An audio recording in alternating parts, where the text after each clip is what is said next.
Jack Stalwart, Chapter 2.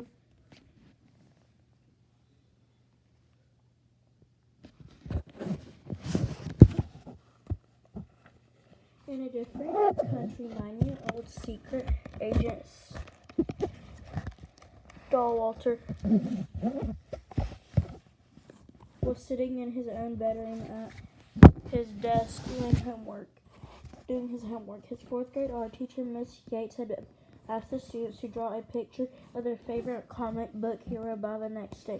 Jack's choice, Super Smash, was one of 4 superheroes who lived on the planet Green and battled with the likes of Tortoa, the nastiest female villain ever seen. Jack loved reading about Super Smash adventures and was thinking about doing just that when he was there was a knock from inside his right-hand desk drawer. Jack thought he knew what that meant. He looked at his watch phone. It was 7 o'clock p.m. He carefully opened the drawer and peeked inside. There were lying in his desk a new DVD.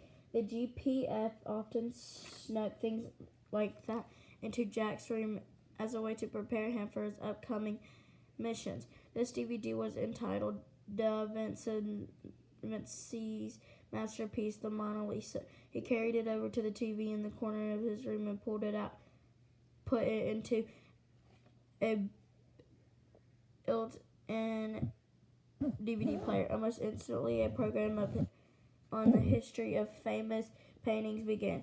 What Jack didn't know, the DVD told him. So by the time it was finished, he was fully informed. He looked at his phone watch. It was as the credits rolled. It was 7:30. Just as Jack expected, a familiar wiring sound came from the other corner of his room. His trusty miniature globe, Wizzy, started to spin. Jack rushed over to Wizzy. Now the globe was spinning hard and had smoke coming out of his ears. "Come on, Wizzy," Jack cheered. "I know you can do it." Anthem caught Wizzy, and out of his mouth popped a jigsaw piece in the shape of an unknown country. It landed on the floor next to Jack's foot. Wizzy let out a big whoosh as he settled down again. "This is quite large," commented Jack as he picked up the piece. "And after seeing that DVD, I bet I know where I'm going tonight." Jack carried the piece over to the far side of his bedroom to the large map of the world that was hanging on his wall. But it looked just like an ordinary map. But the fact was, it was a magic map from the GPF. It transported him around the world to battle evil villains, to bring them to justice. He lifted the piece and placed it over the map. He steered it forward the center of Europe, and instantly the jigsaw slotted in. Jack stepped back to take a look. The name France appeared, then quickly vanished. "France," said Jack. "I knew it had to be France. Can't wait to go." Jack tapped the C button on his watch phone. Instantly, the code of the day was displayed across its screen. He dashed over to his bed and knelt down to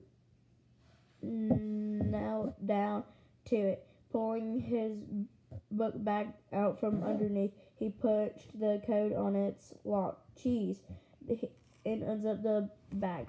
Looking inside, he had to make sure that all of his secret agent gadgets were there. Before he left, magic key maker, check. Magic steps, check. Melting ink pen, check.